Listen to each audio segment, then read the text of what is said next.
आज़ादी का 78वां स्वतंत्रता दिवस मना रहा है। हम हमेशा इस आज़ादी को दिलाने वाले हमारे शहीदों को याद करते और उनकी गाथाएं सुनते। इन्हीं शहीदों को उदयपुर में भी गाथा लिखी गई है। यह गाथा लिखने वाले मनोज आंचलिया है और सीमा वेद है। उन्होंने 21,000 फीट कपड़े पर हजारों शहीदों के नाम लिखे हैं। इसमें खास बात तो यह है कि आज़ादी की लड़ाई में शहीद हुए भगत सिंह, राजगुरु, सुखदेव, चंद्रशेखर आजाद सहित अन्य शहीदों को हम जानते हैं, लेकिन मनोज और सीमा ने ऐसे गुणमान शहीदों की गाथा लिखी है जिनके नाम हमने शायद नहीं सुने। इससे मनोज और सीमा को 91वें विश्व रिकॉर्ड में अपने नाम कर लिया। शहीदों की इस गाथा की कैसे हुई शुरुआत, इसकी जानकारी देने के लिए हमारे सहयोगी पूरण प्रजापत ने मनोज आंचलिया से बात की। आप भी सुने। आज हम उदयपुर के एक ऐसे व्यक्ति से आपको मिलाने जा रहे हैं जिन्होंने देश की आज़ादी में शहीद हुए हज़ारों गुमनाम व्यक्ति को पहचान दे ली, उनके बारे में दुनिया को बताया, देश को बताया। ऐसे व्यक्ति हमारे साथ हैं। सर, अपना परिचय देते हुए बताइए, क्या कहाँ से शुरुआत हुई है? मैं उदयपुर से मनोज आंचलिया। बचपन से 15 अगस्त 26 जनवरी पर जब स्कूलों में सुभाष चंद्र बोस, लाल बहादुर शास्त्री, विपिन चंद्र पाल ऐसे महानायकों के नाम ही सुनते थे कि जिनकी बदौलत आज हम आज़ादी की सांस ले रहे हैं, तो मेरे दिमाग में एक प्रश्न आया कि इतने बड़े मुल्क को आज़ादी दिलाने में हज़ारों लोगों की शहादत होनी चाहिए। तो फिर मैंने 20 साल से जहाँ भी मैं जाता, पत्र पत्रिकाओं में, दिल्ली मेरे बिज़नेस के सिलसिले में, तो फुटपाथ पे उन किताबों को ढूंढता जिनमें उन लोगों का योगदान होता था। तो इस तरह से मैंने एक डायरी बनाना शुरू किया और वह कारवा इतना बढ़ गया कि हज़ारों से ऊपर उनके नाम और उनकी वीर गाथा मेरे पास इकट्ठी हो गई। फिर मैंने सोचा इन सभी को एक प्लेटफॉर्म पर लाया जाए। तो कई कारपेंटरों से बात की, दिमाग में पहले कागज़ पे लिखने का या किस पे लिखें, फिर साटन के कपड़े पे अभी मैंने 21,000 फीट से भी अधिक कपड़े पे लिखा है और मार्कर पेन से लिखा है। इसमें भी एक खासियत ये रखी कि 1857 से 1947 के बीच जो 90 साल की आज़ादी का महासंग्राम है, उसमें जो अंग्रेज़ अफसर थे, अंग्रेज़ वायसराय थे, तो उनके जो काले कारनामे थे वो मैंने काले मार्कर पेन से लिखकर एक अलग संदेश देने का प्रयास किया है। साथ ही राजस्थान के ऐसे कई स्वाधीनता सेनानी जिनका भी इस स्वाधीनता और देश की आज़ादी में योगदान रहा, जैसे सागरमल गोपा हो, विजय सिंह पथिक हो, भूप सिंह हो, जोरावर सिंह बारठ हो, प्रताप सिंह बारठ हो, केसर सिंह बारठ हो, या ऐसे अनेक स्वतंत्रता सेनानी जिन्होंने भी अपना सर्वस्व बलिदान करके इस महायज्ञ में अपनी आहुति दी।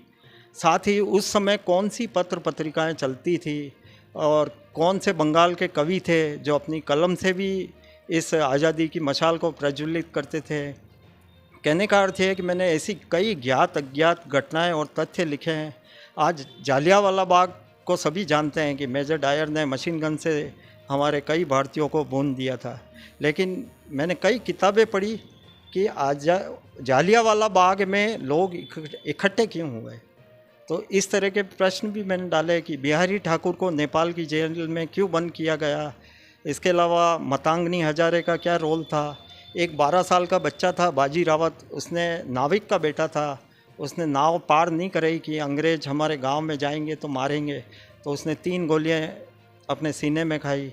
तो इस तरीके से कई गुमनाम शहीद हैं। मैं चाहता हूं कि उनकी वीर गाथा को, उनकी पराक्रम गाथा को इस प्लेटफॉर्म के माध्यम से जन जन में, पूरे देश में यदि मुझे संसाधन उपलब्ध कराए जाते हैं सरकार द्वारा या कोई भी भामाशाह द्वारा, तो मैं निश्चित तौर पर पूरे देश में, यूनिवर्सिटी में, स्कूलों में, कॉलेजों में उन लोगों के योगदान को अवश्य बताना चाहूँगा, ताकि उनकी बदौलत आज हम आज़ादी की सांस ले रहे हैं। एक शेर बोलना चाहूँगा कि आओ झुककर सलाम करें उन्हें जिनके हिस्से में यह मुकाम आता है। कितने खुश नसीब है वो लोग जिनका खून वतन के काम आता है। ये डाटा आपने जो इकट्ठा किया, कितना समय इन डाटा को इकट्ठा करने में लगे, कहाँ से आपने इसे किया? मैं बता रहा था कि मेरा स्पोर्ट्स का बिज़नेस है। मैं दिल्ली जाता रहता था, तो वहाँ भी मैंने फुटपाथ, मायापुरी और जहाँ पुस्तकें छपती है, इसके अलावा कई लाइब्रेरी, पत्र पत्रिकाएं, कई साहित्यकारों ने भी मेरे को मदद की है। तो इस तरीके से आपके खुद के जो अखबार निकलते हैं, राजस्थान पत्रिका, भास्कर, जिनके 15 अगस्त 26 जनवरी के विशेषांक निकलते हैं, उसमें भी पूरे अखबार में मेरे को 2 लाइन ऐसी लगती है कि ये आज भी लोगों को मालूम नहीं है, तो उसको मैं उतारने की कोशिश करता हूँ। और आज भी अगर मानगढ़ में जो आदिवासी शहीद हुए हैं, अगर उनके नाम मुझे गवर्नमेंट देती है प्रूफ सहित, तो मैं उनके नाम भी लिखना चाहूँगा। और भी यदि मेरे मीडिया जगत से भी कोई किसी गुमनाम शहीद के बारे में पता करते हैं और बोलते हैं ऑथेंटिक है, तो मैं उसको भी, ये कारवां बढ़ता जाएगा। मेरा उद्देश्य कोई वर्ल्ड रिकॉर्ड के लिए नहीं है। मैं चाहता हूँ कि जितने नाम और मिले और उन लोगों का अंश, मेरा कहने का अर्थ सिर्फ यह है कि विराट कोहली ने सेंचुरी बनाई तो बहुत अच्छा मान आया कि कैप्टन है, या लेकिन अगर जसप्रीत बुमराह गेंदबाज ने भी 2 रन बनाए तो वो उस टीम में 2 रन का कंट्रीब्यूशन भी गिना जाए। और इसके अलावा मैं कुछ 2-3 लाख बैनर छपाना चाहता हूँ, आओ नमन करें इन्हें। तो मैं प्रत्येक ज़िले के कलेक्टर को पूरे देश में देना चाहता हूँ कि अगर वो स्मारक नहीं बना सकते हैं, पार्क नहीं बना सकते हैं, तो कम से कम इन बैनर को भी अपने शहर में कहीं दीवार पे लगा दे, ताकि लोग सुभाष चंद्र बोस और इन विपिन चंद्र पाल या जो भी बाल गंगाधर तिलक, इनकी तरह इन नायकों का भी सम्मान करें और इनकी वीर गाथा को, क्योंकि इतने बड़े मुल्क की आज़ादी में चंद लोगों का नहीं है, मुट्ठी भर लोगों का नहीं है, लाखों लोगों की शहीद कुर्बानियाँ हैं, चाहे किसी भी अंश में हो। उस समय कौन सी पत्र पत्रिकाएं चलती थी, संस्थाएं कौन सी थी, किस अंग्रेज़ों का किस तरह का व्यवहार था, इस आज मंगल पांडे को सभी जानते हैं, लेकिन उसने पहली गोली किसको मारी ये आज भी लोगों को मालूम नहीं है।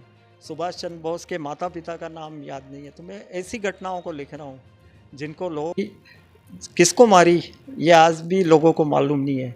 सुभाष चंद्र बोस के माता पिता का नाम याद नहीं है। तो मैं ऐसी घटनाओं को लिख रहा हूँ जिनको लोग नहीं जानते हैं, और वो किसी साहित्यकार या इतिहासकार के घर की लाइब्रेरी में वो धूल खा रही है किताब। तो उस किताब से, लाइब्रेरी से मैंने उठाया है और उसको एक प्लेटफॉर्म पे लिखने का कार्य कर रहा हूँ। इन कपड़ों पे आपने देखा होगा, लिखना जितना आसान है उसको समेटना, वापस उसको सहज रखना भी बड़ी कठिन प्रक्रिया है, लेकिन कोशिश कर रहे हैं। कितने रिकॉर्ड अभी तक आप बना चुके हैं उसके बारे में? अभी मेरा 51 रिकॉर्ड पुस्तिकाओं से अधिक में मेरा नाम आ चुका है। गिनीज बुक और लिम्का बुक में अभी नहीं आया है, प्रोसेस में है।